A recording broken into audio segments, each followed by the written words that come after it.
Alive and Well STL is a presentation of the St. Louis Regional Health Commission and Rare Gem Productions to build a healthier St. Louis. The Regional Health Commission works in partnership with regional health sector advocates and stakeholders to improve healthcare access, reduce health disparities, and improve health outcomes for the uninsured and the underinsured in St. Louis City and County. Alive and Well STL. Police officers, EMTs, and firefighters witness and endure more than their fair share of trauma. They are exposed to potentially traumatic events as a part of their daily careers. Well, we compartmentalize. We compartmentalize on the job in order to do our job when we're on the scene.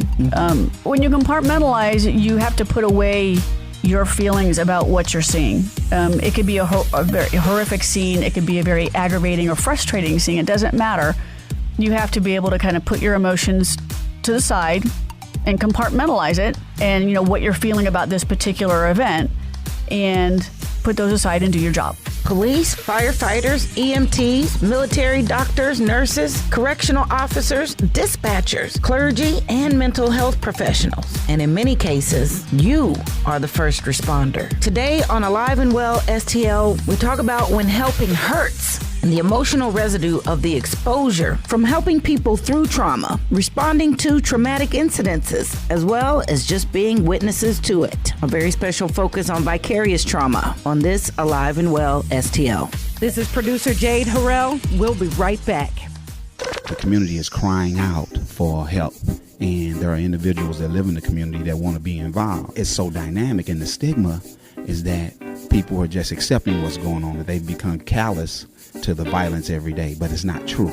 It's just that people are looking for some leadership and something to get involved in that's sincere and that's everlasting and not just a quick fix.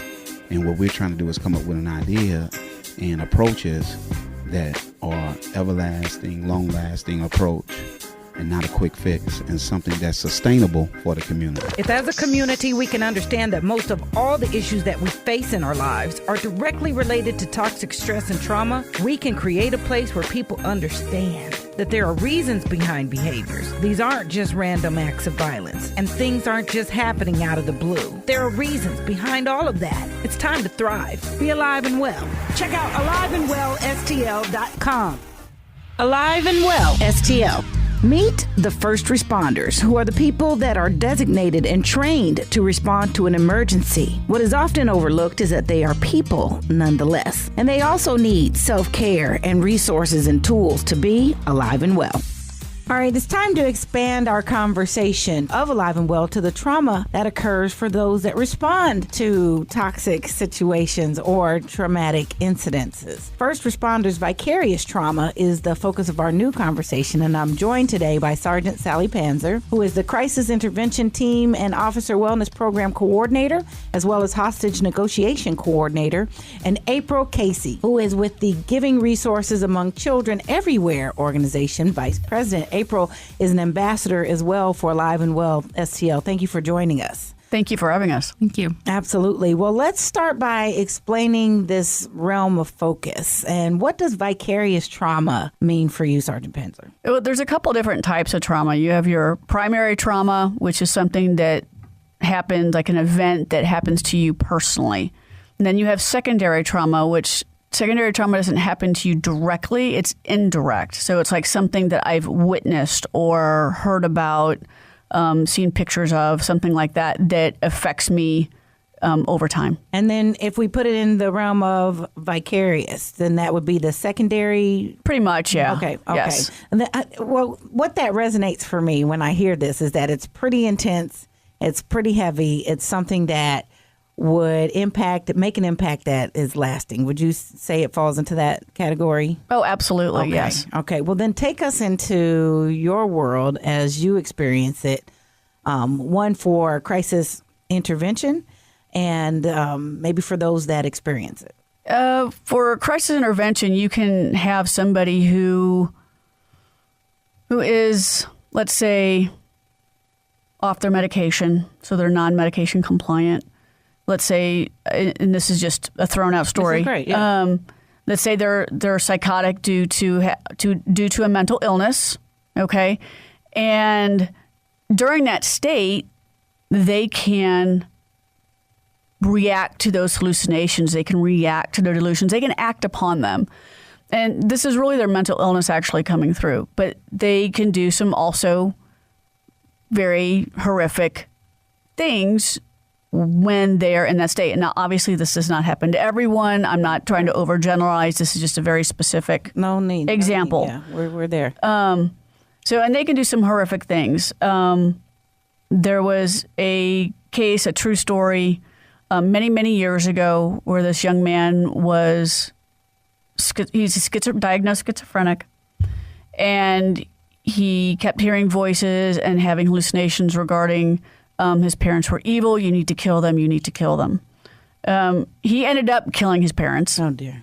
It was a terrible, terrible scene for anyone to witness, even though he was psychotic. There who witnessed?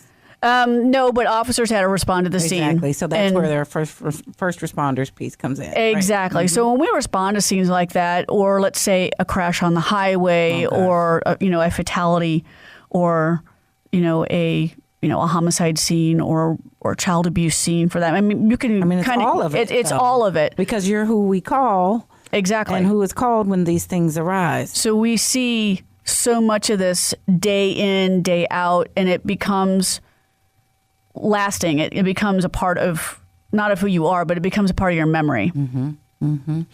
There are times when you hear of or become aware of the sensitivity to it wanes or is lessened. Or you hear someone say, well, after a while you just become numb. What we're learning with Alive and Well STL is that you're not necessarily numb. You may have put the immediate feeling aside from it, but it doesn't go away. Can you talk about that a little bit? Yeah.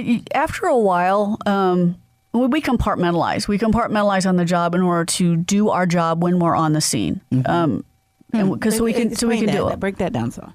When you compartmentalize, you have to put away your feelings about what you're seeing. It could be a very horrific scene. It could be a very aggravating or frustrating scene. It doesn't matter.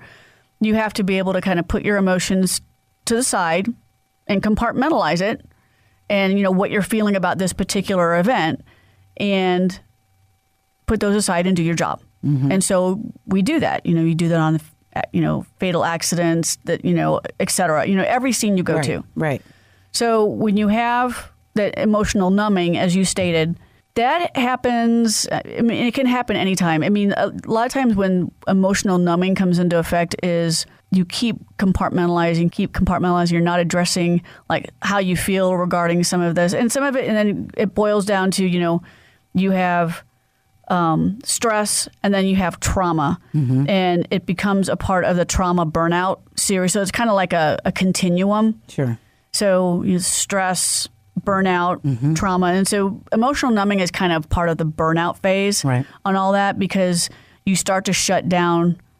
You think you're shutting down one emotion. Right. Okay. Like your sadness. Yeah. Okay. Your sadness or anger. Well, you can't shut down just one emotion. Mm-hmm. If you shut down one, you shut down everything. So therein lies the big difference. So emotional, it's not that they're not feeling. Mm-hmm. It's just we don't always want to feel all that, because, that's a lot of stuff to feel. It is. And then, and you mentioned over time and it being compounded, then you put in that compartment, and, out of sight, out of mind kind of thing, where I'm just not addressing them at all. You brought up the addressing it part and how necessary it is. So how on earth do you all manage with the constant onslaught of that and maintaining the life and joy that you're entitled to live, I think everyone has their own individual ways of coping, okay, and their own coping mechanisms for all this. For me personally, and I can't speak for anyone else, but like for me, I like to read. You know, it's kind of like a good escape period for me. Or I go work out at the gym, and some workouts after a really hard day, I'll tell you, I put it all sometimes into my workout, and I need to do that for me. I get that. You know what? I just go and I play with my dog, and I, hold my dog, or we have a very serious conversation, and he listens attentively, and They're great for that, aren't and they? he's great for that, and so every one of us has our own way of kind of doing different things like that, right. and on the healthy side, we all try to keep, I'm sure, as healthy coping mechanisms as we can, and I'm sure that I might have a couple of not so good ones. I'm human, it happens, So, but for the most part, I think we all try to keep them on the positive light of things. Absolutely, and then in a way, prepares you or equips you for what you may not know is next. Exactly. So rather than when you get on the scene, you're kind of preparing yourselves to address whatever scene is next in line. Oh yeah, Right? 'Cause these absolutely. things don't stop. So April, then, wow. So you've been through the ambassador training. As you hear Sergeant Panzer speak, what kinds of things were you made aware of through your training that would be helpful for us to know, but also to offer our first responders? Well, being a former first responder, I heard you mention BDUs there. So as Sergeant Panzer said, you learn how to cope with what you see because you can't undo what you see. So you have to figure out what's best for you. One of the things that Alive and Well has sort of brought a highlight to me, even though you consciously sort of know these things, as you say, you don't address them, you don't want to deal with it. Because if I open my eyes to say, okay, yes, this is happening, that means I have to do something about it. Right. And some of us who are not wants to quite do that? prepared, Yeah. ready to do Yeah. that. Well, it can be pretty heavy. Yes, it can be very heavy. And it not only does it affect the way we do business and how we do our jobs, but it affects our home life because we begin to sort of isolate, shut down, sometimes become not the nice people that we used to be because unfortunately we become very cynicism sets in. Sure. So you have to learn, different self-care methods. As Sergeant Panzer said, she runs or goes to the gym, talks to the dog. Right. When you were a former first responder, what were your tools? Well, one of the things that I always did, is I came from, a very communicative family. So my family is military as well. So I was quite sort of used to the things that sort of happen in that world. So we always talked. I felt safe and comfortable talking to my family when I saw something that was traumatic or sort of affected me later. Okay. Usually it's kids for me. Yeah. Kids they get me. Yeah. So I had that outlet as well as, my coworkers. We could, amongst, my group, we could talk and feel safe and not feel like we would be judged. Yeah. So, but not everybody has that, especially, if you, particularly our spouses or our girlfriends or boyfriends, if they're not used to that, we don't want to come home and burden them with it. So we sort of hold it in and, some talk about it and some don't. Some shut down, come home. I don't want to. Don't say anything to me. I need to be alone. Right. And it affects our relationships, not with just people in general. If you don't recognize it and you don't accept that it happens, it's okay. Right. But it's how you deal with it that makes all the difference in the world. For sure. And dealing with it, as we know with Alive and Well, is that if we don't, it can make us sick. And when I think about, so you were a former first responder, what made you change focus or not do it anymore? I was injured. Okay. And so after I came out of injury, I decided that I had a small child at the time and her father's also in law enforcement. Oh, boy. So we kind of decided maybe both of us shouldn't be out here. So I decided to take other routes. It was a lot easier for me to do it than him. So I'm appreciative that I did do that, though, because it's allowing me to be able to help in another way. I'm still, making sure, my Blue family is, to the best of our abilities, taken care of. Because, like any first responder, firefighters, EMTs, dispatchers, emergency room trauma nurses, doctors, all of the see things that affect you, whether you want to acknowledge it or not.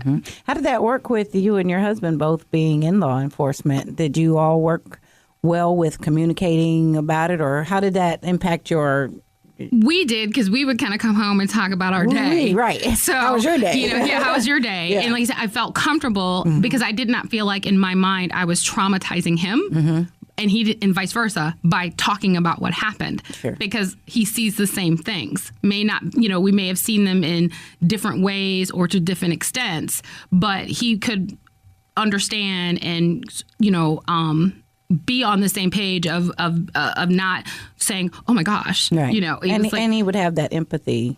Exactly. You would have that level of compassion. Well, you know what and I'm thinking you would know just what to say or do. In a sense, sometimes you do and sometimes you don't. Well, sure, okay. Because maybe not precisely, right? But by having, the whole thing with Alive and Well is that understanding for another person or trying to get an idea of what has happened for you. Like if you describe to me, and kids would be my thing. Just even thinking about it now, I'm thinking, we're good. You don't even have to tell me the story yet. I'm just knowing that there's something that happens, but. In knowing in great detail and by experience what he's saying, beyond a description, that certainly puts you at an advantage to be a help and support. Right, because you can empathize and have compassion at the same time. So like what's your dog's name, Sally? Bogey. Bogey, like Bogey. Right. Bogey just the way. Bogey may not have the answers, but Bogey can be comforting. Say a word. Right. Exactly. Just look, I know I need to lean. They always know because they can feel your energy. So they can feel your energy. They can sense if you're down, or they can sense if you're not feeling well because you have a bad cold or what have you. So they can sense all that. So they kind of react based upon what kind of energy you're putting out. They can sense anger, all of that. So whatever energy you're putting out is exactly what you're going to kind of get back from them. Yeah. For the most part. We could take a few notes out of their book, huh? Sometimes. Absolutely. Right. They don't seem to sweat the small stuff. Tell me a little bit, April, about your involvement as an ambassador. What avenue have you taken and how do you implement your training? Essentially, I've done is what I can to go to various organizations, community events, anyone who calls and asks, essentially, and says, hey, because whether you work as a teacher, whether almost at this point, no matter where you work, there's been some level of unfortunate trauma, whether it's been personal or professional.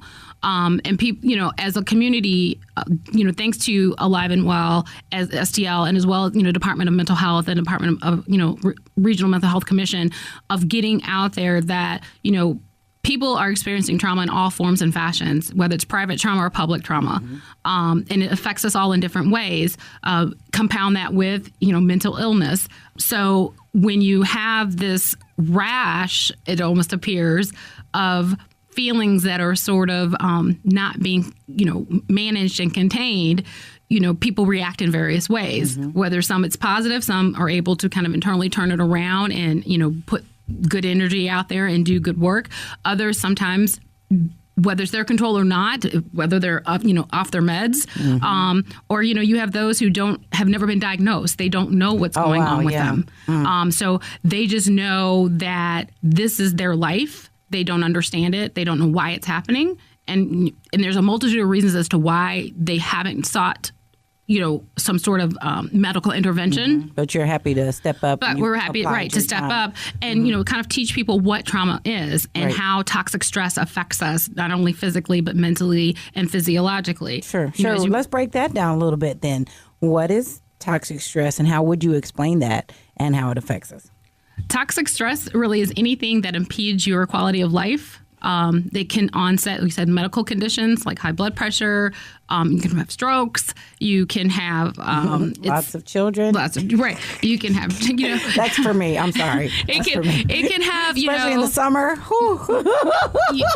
And toxic stress can cause aneurysms. There's so many different things because your body is out of whack. It's out of balance, chemically as well as physically. You'll have people who will think, I'm dehydrated, and they very well may be, but it's also the tension in their body saying something's not right. So you sort of have to really figure out what's causing the stress.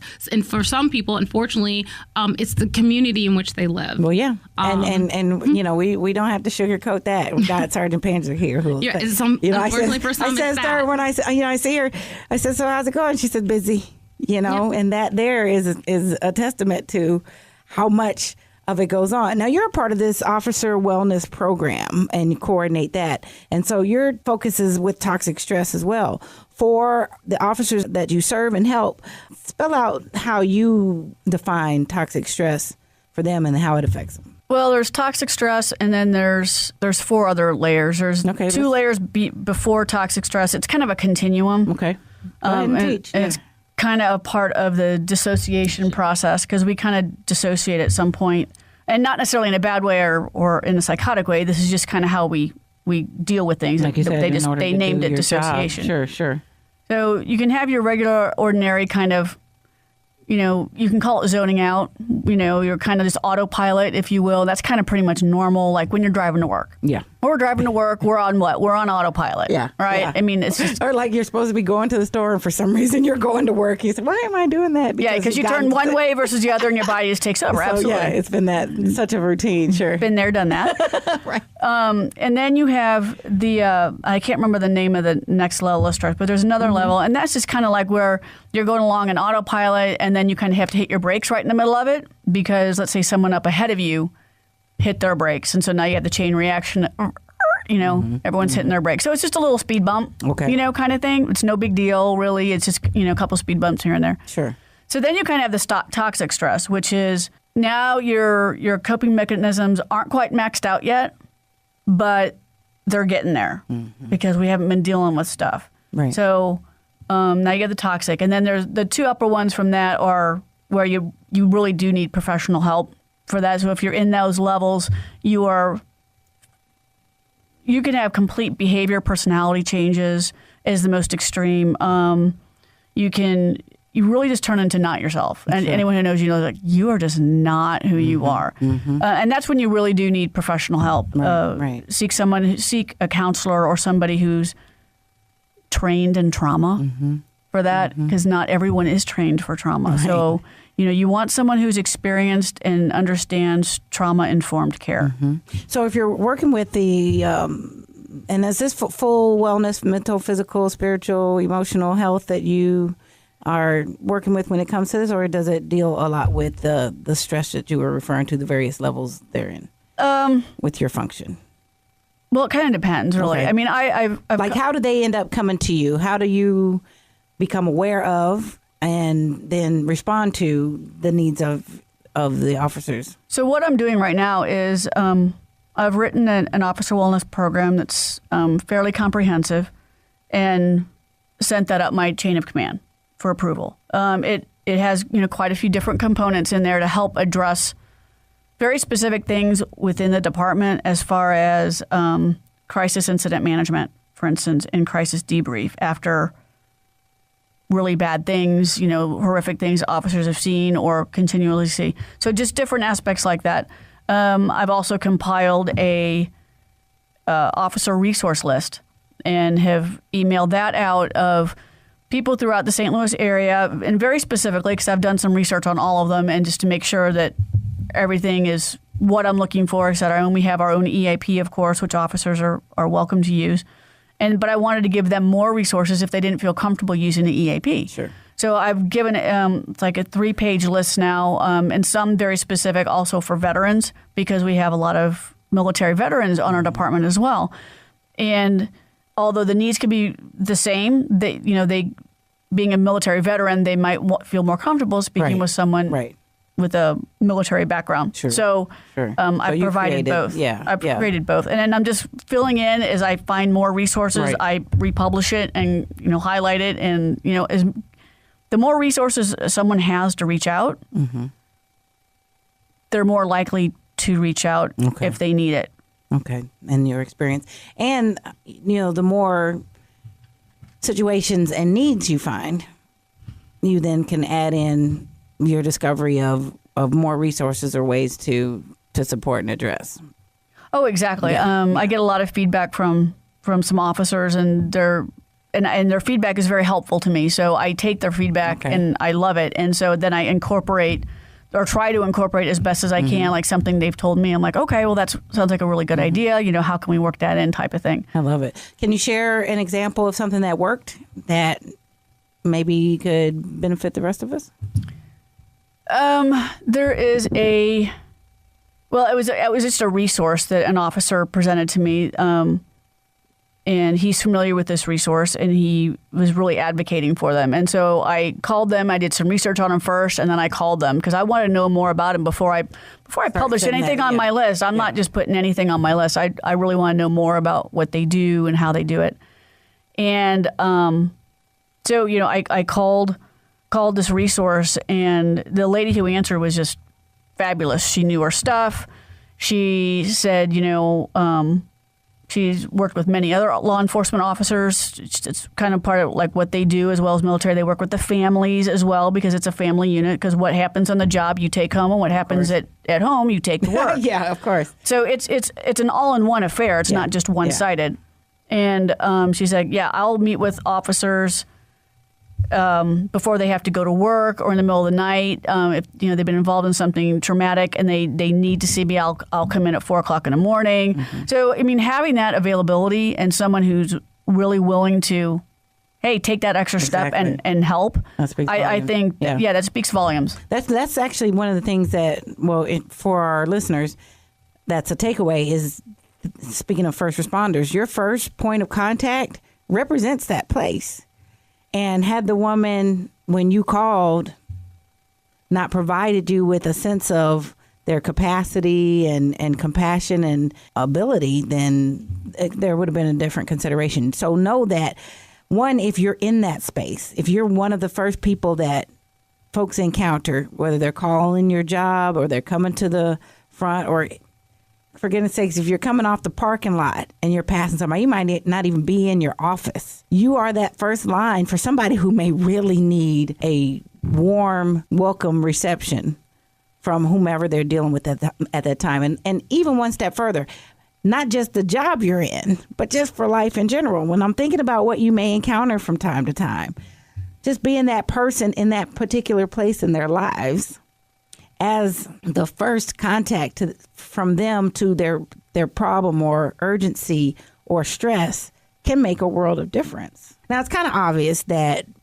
first responders have a different set of challenges than everyday folks. What is the greatest distinction, and why? This is why we want to clarify and we want people to understand what is the greatest distinction between what first responders face and in crisis situations than folks that they don't encounter that. Honestly, I don't know how much difference there really is.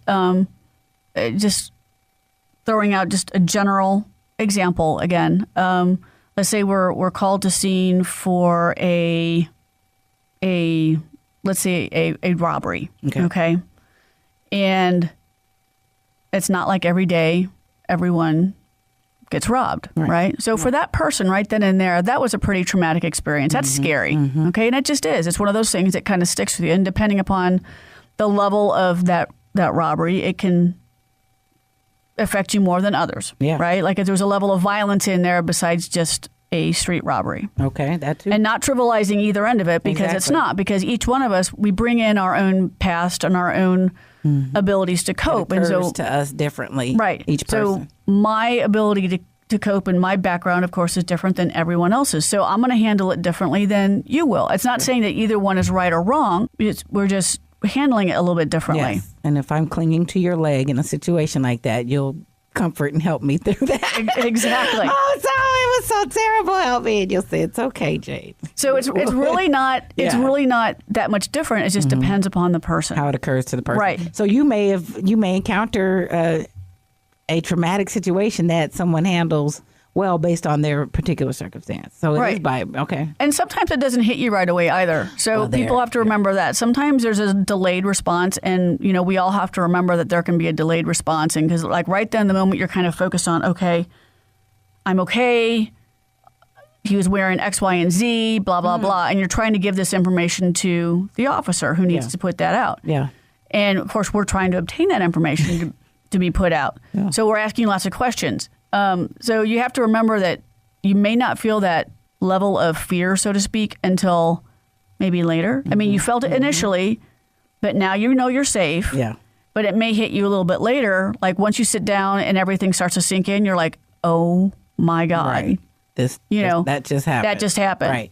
Well, what you just made me aware of here is how many levels that this impacts first responders.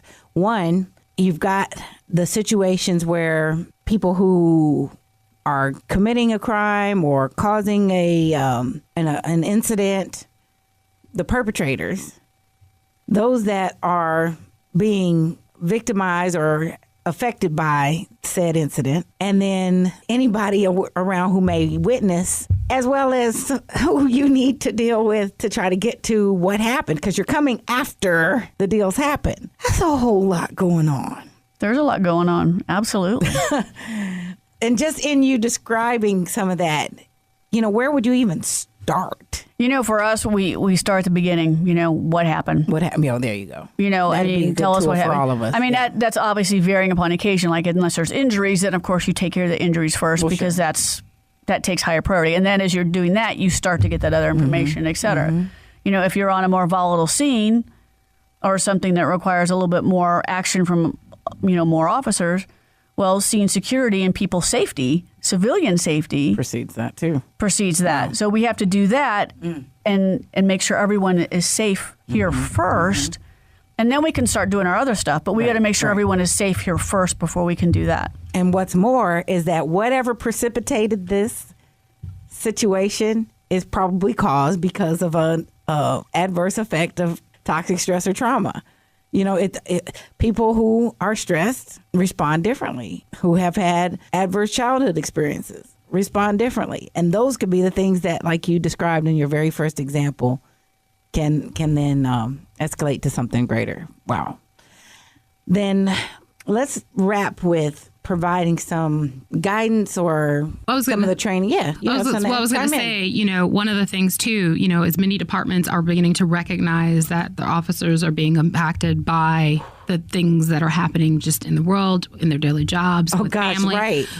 So, as an example, Missouri Highway Patrol has a defense peer team, which I'm a member of. Awesome. So when there is a critical incident involving that officer, we will respond and work with that officer, because, as you said, it could be delayed.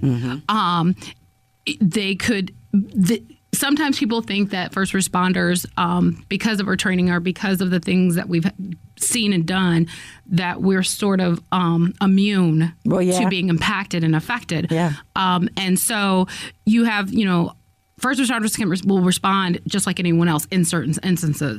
If an officer's just been involved in a shootout, and whether they're physically injured or not, they are mentally injured. Yeah. Because when it sets in that I could have just died, or if this just happened, it has an effect. And so they've started a program in which, we will respond and offer initial assistance without being invasive to that officer, but letting them know that they do have someone there that they can talk to who has potentially experienced something of similar nature. And we'll work with them. Now, however, as Sergeant Panzer said, we sort of know if you start seeing certain symptoms of flashbacks, insomnia, different things of that nature, after about 30 days of that continuing, we're going to recommend that you go see a mental health professional. Now, is that well received? Or, if we're in that place already, then this will be a great takeaway for us.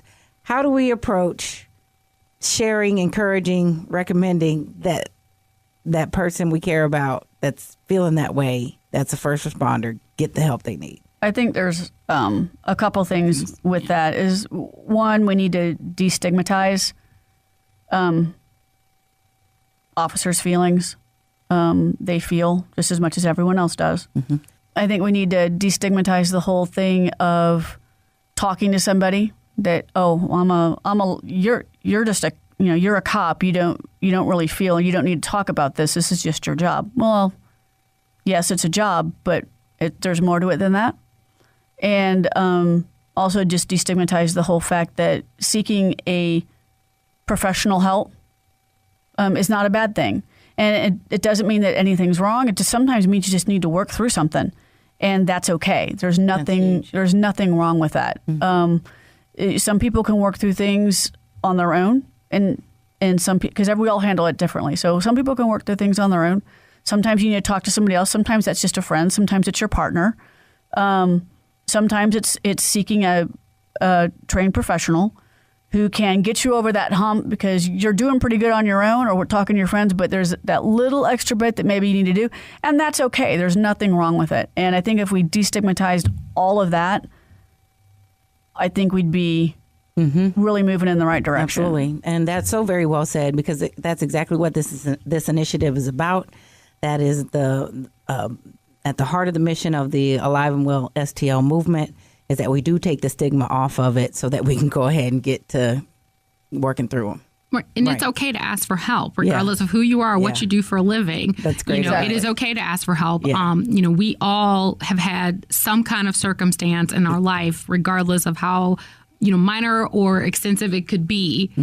It impacts us each differently. So we want to ensure that people understand that there is help out there, and it's okay to go ask for that help. There's nothing wrong with you. It's just you may need some additional specific assistance to help you get over that hump. Right. But get the help. Right. And also sort of, highlighting, sometimes people don't, because they internalize everything, you may not experience, I have high blood pressure. Well, it's because of my kids, or it's because of the job, or it's because, and it could be multiple reasons why you have it.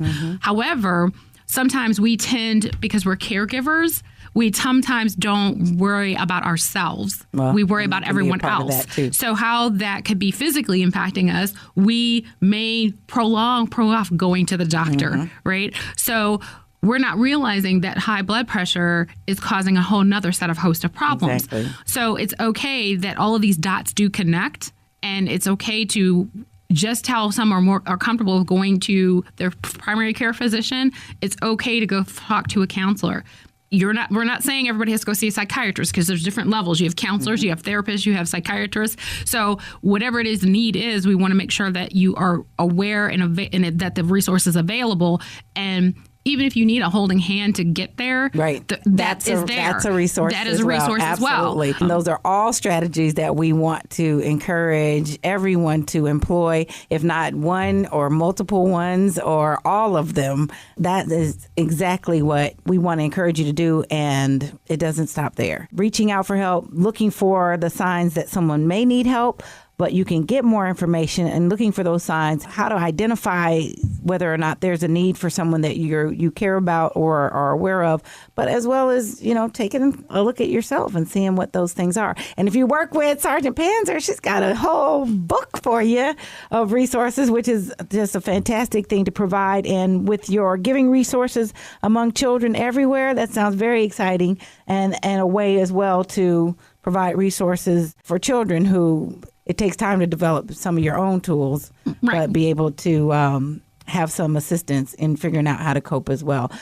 Certainly appreciate you every time you come through. Thank you both for being here and helping us understand what it's like for our first responders and what we can do to help. That's the focus of our Alive and Well STL conversation. Sergeant Sally Panzer, St. Louis Metropolitan Police Department Crisis Intervention Team and Officer Wellness Program Coordinator, as well as April Casey with the Giving Resources Among Children Everywhere. Grace, she is the Vice President there. We thank you again. Thank you. Thank you. We can better manage the stress in our lives by building supportive relationships and communities. And you can bring Alive and Well STL to your community by becoming an Alive and Well STL ambassador. Ambassadors are a key part of educating our community about how trauma impacts our social, emotional, and health outcomes. If you're interested in being a part of Alive and Well STL and helping continue the conversation, please visit aliveandwellstl.com or email aliveandwellstl@stlrhc.org.